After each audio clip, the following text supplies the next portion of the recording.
I've heard what you've had to say, commenters, and I needed to set things right. So today we're testing the Vega 64 at 1440p because I have no better ideas. Damn you guys. Anyway, yeah, we're testing at 1440p today on the Vega 64. My i3 kind of bottlenecked it at the 1080p videos in the last video I did here. We paid 65 bucks once again for this Vega 64. That's pretty freaking crazy, dude. This thing runs as fast as a 2070 in certain games. It's insane. Once again, we're using an i3 10105 with 4 cores and 8 threads, which is why we're playing at 1440p to eliminate all of those bottlenecks, well, for the most part. And I'm running at native, so we won't be using FSR because that would defeat the purpose of the video. So yeah, the Vega is going to be nice. I hope you guys enjoyed. Don't forget to please leave a like, comment, share, subscribe, and all that jazz. Let me show you guys my undervolts real quick, just so you know how I tweaked the Vega 64. Basically, it uses about, at the most, it can use 220 watts of power at the most. But yeah, any lower than this, when I try to go lower, it crashes. When I try to go higher, it crashes. I think that this is the sweet spot for me. I haven't been able to get any success doing anything else that doesn't cause it to crash. But without further ado, let's get into some benchmarks.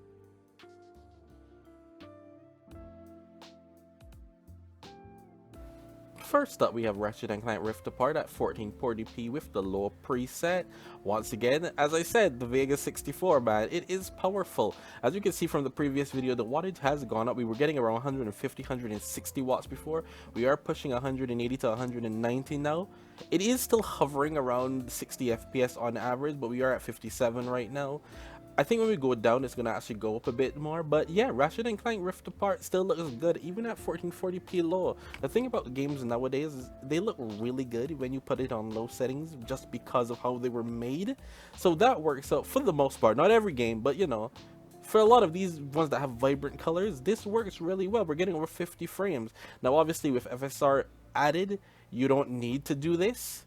Maybe FSR quality, and you can bump this up to medium once again and still get close to 60 FPS. But once again, because of the 1440p now, the GPU is being fully utilized. It is not an issue with the CPU anymore. So yeah, I play games at 1440p. Let's move on.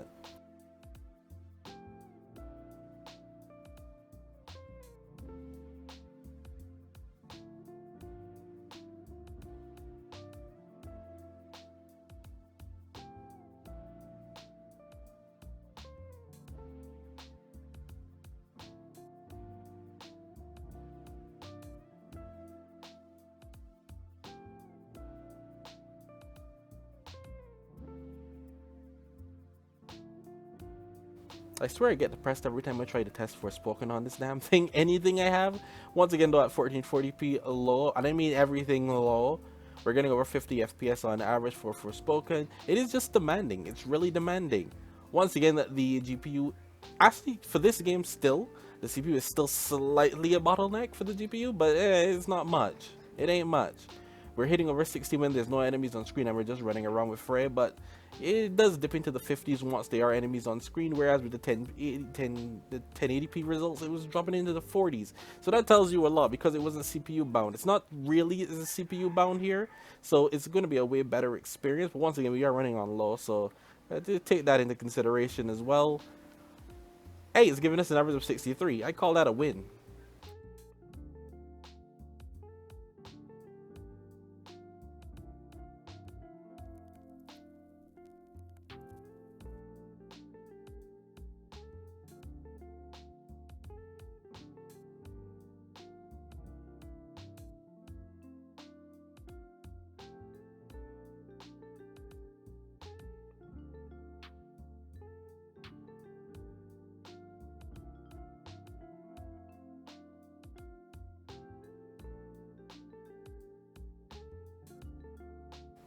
Horizon Forbidden West is up nice at 1440p low as well. That's right, a lot of these games we just had to put to low, dude. It's ridiculous. Once again, we're not using FSR. We need FSR to give us a chance. As you can see, it's hitting over 58 FPS on average. This is a smooth experience for the most part. The GPU is being fully utilized once we are outside, you know, just running around. But once we get into areas where there are a lot of NPCs, the CPU takes a big hit. But hey, most of the game is you traversing outside world, so you should be fine. For the most part, anyway. I don't know. It runs great. It's low settings. I don't recommend this. You definitely need FSR if you're using the Vega, but for the sake of the video, this is okay. It's like 60 FPS on average.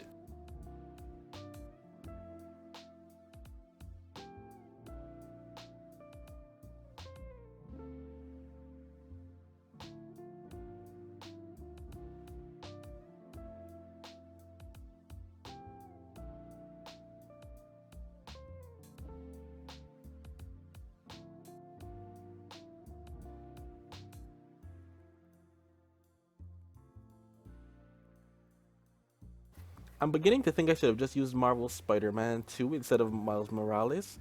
But Spider-Man 2 is way too big for my, and I don't have enough storage for this crap. Like legit, at 1440p high, we were getting over 60 FPS on average. Hell, we were getting into the 70s on this game. This one was extremely playable. I actually should have done very high if I was being honest with you. I didn't notice it. I didn't know that going from 1080p to 1440 wouldn't have done as much as it did, but holy crap, Miles Morales is extremely playable.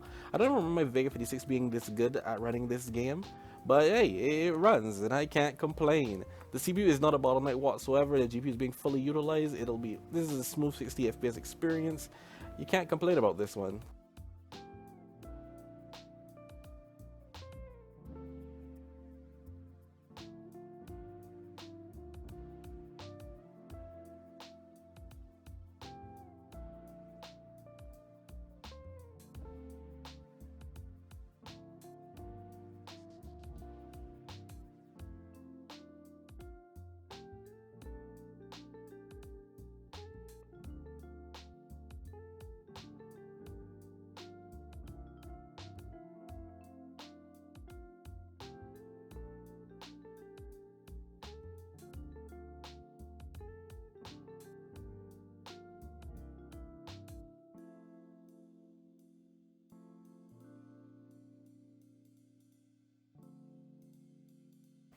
The Last of Us Part 1 looks terrible on low settings, I won't lie to you. So this is 1440p low, once again we're not using any upscaling. And it doesn't look great. My eyes were bleeding when I was watching this. I was like, damn, this looks terrible. What's going on? But we are getting over 60 FPS on average once again. It will dip into the 50s a lot of the time. The GPU is being fully utilized once again. The CPU is quite close though. It's like the CPU is like, bro, I can't do this 60 FPS crap, man. What are you doing to me? But it does have an average of 61 FPS right now. We'll hover around the high 50s to 60 for the most part. I'd say that this is extremely playable, but I wouldn't recommend running the game at this low setting. You just can do high FSR quality and hit closer to 60 for the most part. So I would recommend that. I don't do 1080p in FSR. Just 1440p in FSR quality would get the job done.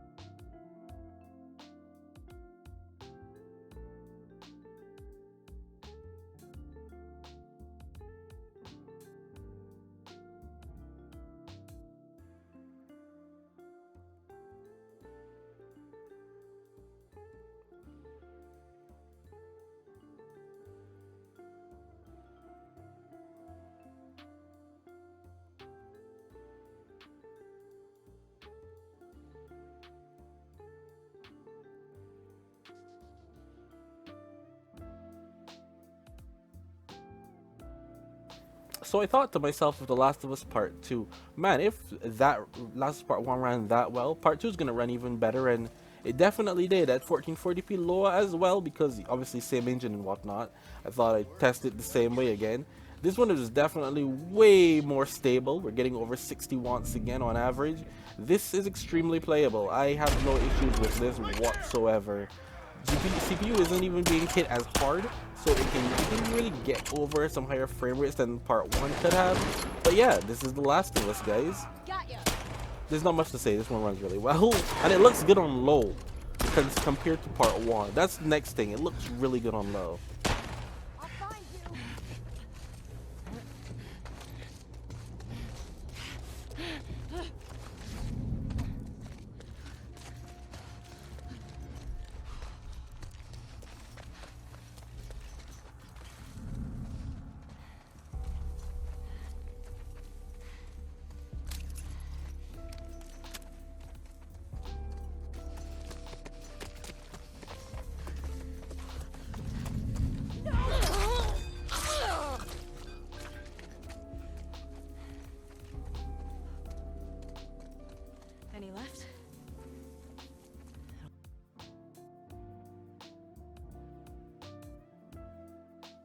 I had a feeling with Clair Obscur, Expedition 33, this would definitely be an issue.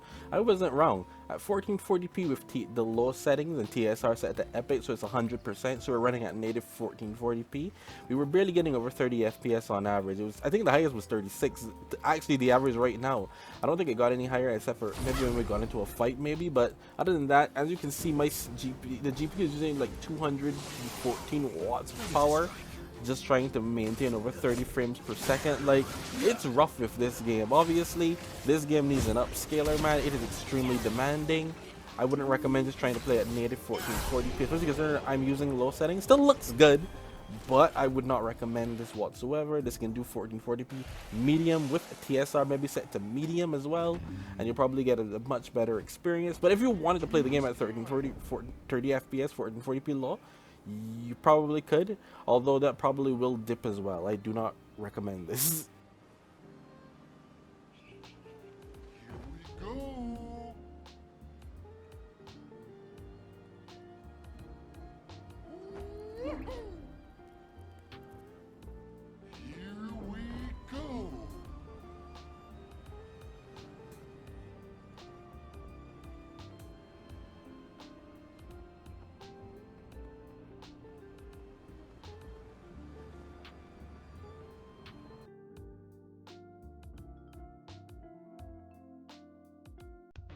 Hey, the Vega can't play no damn Final Fantasy Rebirth, 7 Rebirth, so we're sticking with Remake up in here. 1440p high, once again, this can handle it without any issues, and you can see we are getting over 60 FPS on average still. This one runs really well on lower end hardware too, so I never thought this was going to be an issue.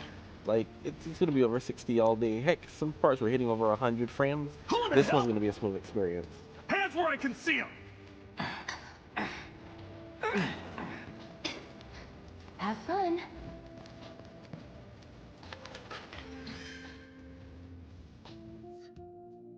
Freeze! Move and we shoot! Go ahead. Enough of this. Was never in doubt.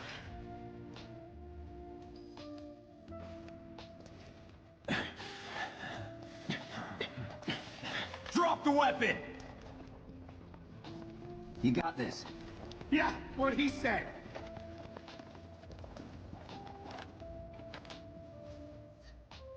You're coming with us! Can't get surrounded. It's over. Let's go.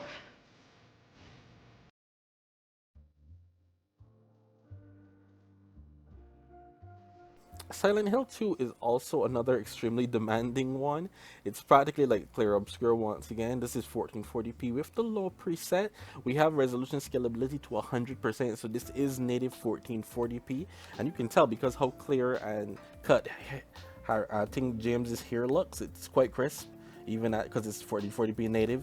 But yeah, we're using over 200 watts of power once again, and we're getting about 45, for around 43 FPS on average. Like, it runs fine. This is a very slow-paced game. You don't need this FPS. You can play at 30, but 1440p low still somehow manages to, it does what it needs to do. I can't complain. Of course I can. FSR would have been much better.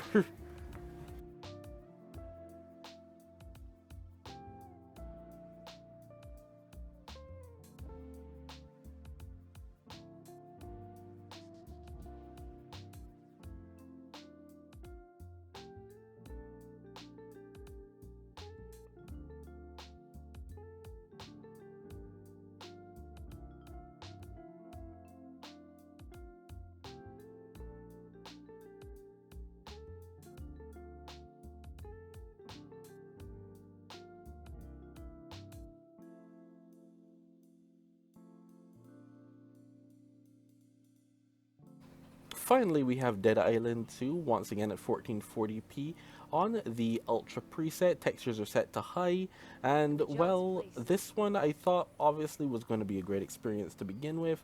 Dead Island 2 is is a very optimized game. It's not hard to run.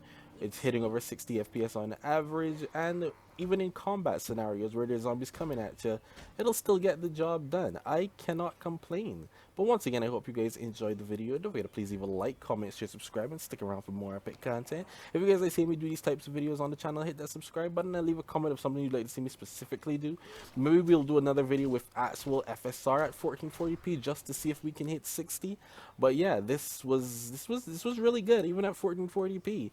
There's some games that can run way better than the others, obviously. But for the most part, I'd say that these are great experiences even at 1440p. I do recommend using FSR. Please don't just play native. I don't do it myself. I play at 1440p, but I always use FSR, and it works out well for me. I don't know, man. I'm thinking about doing these video ideas, and they seem fine. I'll see you guys next time.